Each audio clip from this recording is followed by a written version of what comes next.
चीज़ें यहाँ पे क्लियर कर दूँ। हारिस रऊफ हमारा एक अपना प्रोडक्ट है जिसको हम ख़त्म नहीं करने आए। ऑब्वियसली देखिए, जो सेंट्रल कॉन्ट्रैक्ट मिलता है तो कोई भी प्लेयर बाउंड होता है, जब वो साइन करता है तो उसकी अवेलेबिलिटी जो है वो पाकिस्तान क्रिकेट टीम के लिए पहली प्रायोरिटी होती है। गोइंग फॉरवर्ड जो भी सेंट्रल कॉन्ट्रैक्ट की शेख है कि उसमें क्या हो सकता है, टर्मिनेट हो सकता है, ये सारी चीज़ें ज़रूर हैं, लेकिन अभी तक कोई ऐसा फैसला लिया नहीं गया। असल में लोगों ने बहुत सी चीज़ों को हवाओं में ऐसे उड़ाया हुआ है कि जिस तरह उनको सब कुछ पता है, हालांकि किसी को कुछ नहीं पता जब तक कोई बात पूछी नहीं। सेंट्रल कॉन्ट्रैक्ट ये कहता है कि आपको जब भी अवेलेबल होना पड़ेगा पाकिस्तान के लिए, जब भी आपको बुलाया जाएगा, वी नीड योर अवेलेबिलिटी, और कोई भी प्लेयर उसको साइन करने से पहले उसकी अवेलेबिलिटी के ऊपर साइन करता है। ये सिर्फ हारिस के लिए नहीं, हर एक के लिए है। गोइंग फॉरवर्ड के उसको हम लोगों ने एनओसी दे, जो शो कोर्स नोटिस है वो उसके उस सेंट्रल कॉन्ट्रैक्ट की ब्रीच के ऊपर है, और ये एक मेरा ख्याल है जो प्रोसेस है वो ऑन गोइंग प्रोसेस है, ये होता रहा पीछे भी और ये अभी भी हुआ है। तो ये कोई बहुत बड़ी उसके लिए मेरा नहीं ख्याल कि इतनी कोई बड़ी खबर है, क्योंकि obviously that's a breach of central contract, तो वो पाकिस्तान क्रिकेट बोर्ड और प्लेयर के दरमियान है। गोइंग फॉरवर्ड के सुनने में आया था, बहुत से लोगों ने कहा जी फ़ोन आ गए और उनको हम लोगों ने एनओसीज दे दी और हम लोगों ने उन्हें कहा कि जी आप चले जाएं, हम लोग अंडर प्रेशर आ गए, ये हो गया वो हो गया। तो मैं पहले आपको ये बता दूं कि जो भी किसी भी प्लेयर को एनओसी मिलती है तो वो 3 या 4 लोगों की एक कमेटी है जिसके थ्रू डिसाइड होता है कि इनको कैसे मैनेज करना है, किसको किधर ज़रूरत होगी और कैसे गोइंग फॉरवर्ड हमें उनकी ज़रूरत है, क्या वो हमारे प्लान्स में है या नहीं है, उसके मुताबिक उनको एनओसी का हमारा एक जो अमल है वो प्रोसेस में लाया जाता है। हारिस रऊफ का जो एनओसी दी है, Haris Rauf has participated in the T20 competition, Islamabad के कप्तान थे और वो कप्तानी के बाद वो कप्तान थे, लेकिन अनफॉर्चुनेटली सुपर 8 में उनकी टीम जो है क्वालिफाई नहीं कर सकी।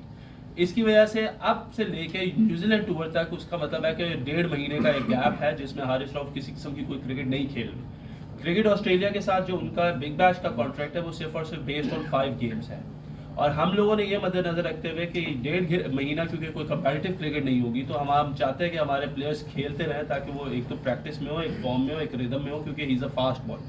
तो उसकी वजह से हम लोगों ने उनको 7 तारीख से लेकर 28 तारीख तक, जिसमें उनके 5 मैचेस भी कवर होते हैं और उसके बाद फिर मोस्ट प्रोबेबली वो पाकिस्तान टीम का हिस्सा होते हैं, तो वो सीधा न्यूजीलैंड के लिए ट्रैवल कर जाएंगे। सो ये बेसिकली साइंस है हारिस रऊफ को और जमान को और उसामा को एनओसीज देने की। हालिया परफॉर्मेंस के हवाले से क्या फ्रंट, और यही हम सबको चाहिए कि जो कैप्टन है वो he should be leading from the front. काफ़ी सवालात थे लोगों के जब से शान को कप्तान बने, तो आई थिंक काफ़ी लोगों को चीज़ें क्लियर हो गई होंगी कि ही इज़ अ करेक्टर।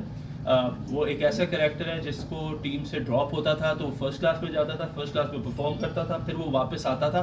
सो ऐसे जो करेक्टर्स होते हैं वो पाकिस्तान टीम के लिए, चाहे वो कप्तान हो या वो प्लेयर्स हो, वो बहुत इंपॉर्टेंट होते हैं और वो उनकी परफॉर्मेंसेज जो वो आगे आती हैं।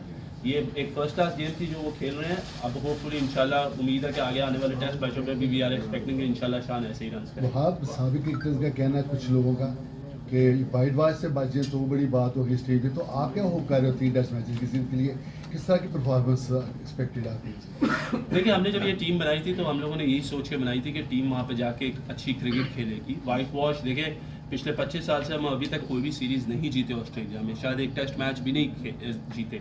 तो इस वक्त जो ये टीम गई है वो उनका जो मोटिव है वो ये है कि एटलीस्ट हम लोग एक टेस्ट मैच यहाँ पे जीत के जो हमारे ऊपर एक रिकॉर्ड का है वो एक तो क्लियर करें और हम अच्छी क्रिकेट खेलें, पोटेंशली हम अच्छा खेलें।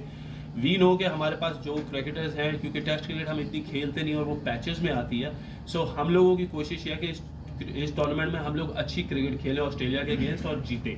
और देखिए, हार जीत खेल का हिस्सा है, लोग जो कहते हैं कहने से फ़र्क नहीं पड़ता। We are building up a good team going forward into it, और हम लोग उस पर काम करेंगे। पहले भी कहा था अगर कोई फेलियर होता है तो मैं यहाँ पे बैठा हूँ, I will take that as a chief selector. वो मेरा कसूर होगा, वो उसकी जो भी आप लोगों ने क्रिटिसाइज़ करना होगा आप वो मुझे करें, प्लेयर्स को नहीं करें, क्योंकि वी आर वर्किंग टुगेदर और इंशाल्लाह हम कोशिश करेंगे कि हम जो आगे जाते हुए टीम को और अच्छा और बेहतर करें। वहाब 2024 में T20 वर्ल्ड कप हो रहा है और उसके बाद 26 में 50 ओवर्स का वर्ल्ड कप होगा, आप किसके लिए टीम बनाने जा रहे हैं फौरी तौर पर? देखिए, हमारा जो प्लान है वो यही है, बेसिक प्लान जो इनिशियल हमारी बातचीत हुई है, जो हमारी पहली मीटिंग भी हुई है सिलेक्टर्स की कराची में, वो इसी बात पे हुई है कि हम लोगों को बैकअप्स तैयार करने हैं। हम लोगों को एक प्लेयर के ऊपर दूसरा प्लेयर रखना है, क्योंकि इस वर्ल्ड कप में जो हमें सबसे बड़ा नुकसान हुआ कि वो नसीम शाह नहीं थे और उसके बाद हमारे पास रिप्लेसमेंट उस तरीके से नहीं थी, तो हम अब वो नहीं करने जा रहे। हमारा ये है कि तीनों डिपार्टमेंट में तीनों जो गेम्स हैं, जो 3 हमारे फॉर्मेट्स हैं, उनके हमारे पास डिफरेंट टीम्स हो, हमारे डिफरेंट प्लेयर्स खड़े हों और हम मौका दें, नए आने वाले प्लेयर्स को ज़्यादा थोड़ा सा मौका दें।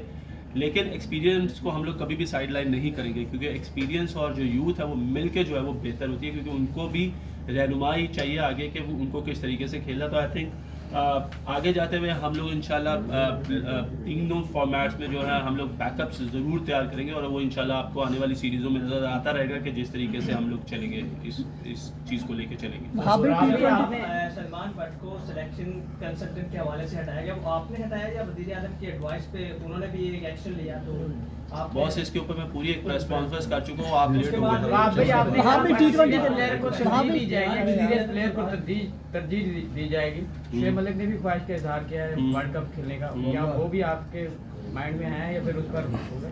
यार देखिए, शुएब मलिक एक ऐसे प्लेयर हैं जिनकी performances day in day out रही हैं। उनको कभी भी अपने आप को, मुझे नहीं लगता कि उनको ये शो करने की ज़रूरत है रन्स करके कि वो भी इस लाइन में है। I think he has shown a lot of his caliber in T20 cricket और वो एक ऐसे प्लेयर है कि अगर मेरे नज़दीक, अगर मेरी सोच के मुताबिक अगर वो 1.50 भी करते हैं तो वो उससे भी टीम का हिस्सा बन सकते हैं और अगर वो 4.50 भी कर लेंगे तो हो सकता है तब भी वो टीम का हिस्सा ना बने। उसकी वजह ये नहीं है कि बनेंगे या नहीं बनेंगे, देखना ये है कि टीम में की फॉर्मेशन में शुएब मलिक कहाँ पे आके फिट होते हैं।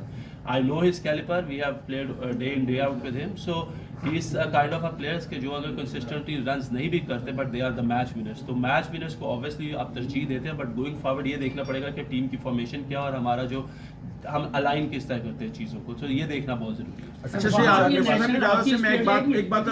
नेशनल हॉकी स्टेडियम ट्रैप बन गई है, गालबन 26-27 सर देखिए, हर बंदा जो स्कोर करा वो हमारे प्लान में है। अच्छा, नशीम शाह के वाले से बता दें कि उन्होंने बॉलिंग और प्रैक्टिस शुरू कर दी, क्या दौरा न्यूजीलैंड पे उनको शामिल किया जा सकता है? नहीं, दौरा न्यूजीलैंड के लिए वो अभी तक हम उनको कंसीडर नहीं कर रहे। उसकी वजह ये है कि वो अभी रिहैब से आए हैं, उनका जो बॉलिंग लोड है वो देखना पड़ेगा। उनको फॉर्म में लाने के लिए हम लोगों ने उनके ऊपर कोई भी जल्दबाजी नहीं करनी।